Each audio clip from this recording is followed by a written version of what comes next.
好来，乡亲继续来看这个台大公卫学院甲中华县卫生局合作的万人血清抗体检测，总算是来宣布着结果。这个接受检验的人有4000多人，包括确诊者、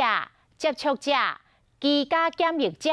甲医护、警消等防疫人员。讲只有4个人有胃着病毒，这个感染率真低，只有8.3%。嘛来证实讲，这个指挥中心的防疫是有效的，也就是讲，台湾的社区真安全。讲这个抗体检测是咧反映着过去感染的状况。中华县卫生局的局长讲，这是台湾头一届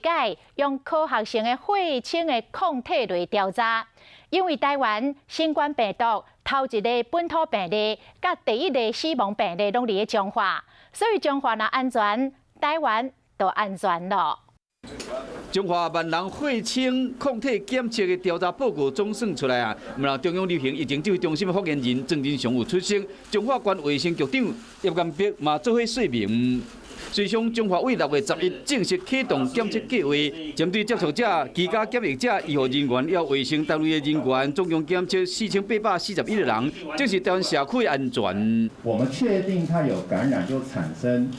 这些中和抗体保护力的人数呢，就是4人。所以它的阳性率就是8%，就印证了我们刚才所讲的，一般的民众在社区里面，它相当的安全。针对中华确诊的18名个案嘛，发现因体内拢都有中和的抗体，会使100几天，对疫苗发展有相当的帮助。虽然这些确诊很辛苦，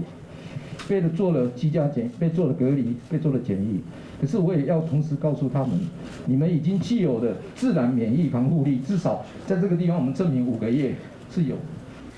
这摆是台湾头一摆用血清抗体科学调查来检视防疫政策，嘛应讲是中央、地方甲学者3方的大和解，加在是带来好消息。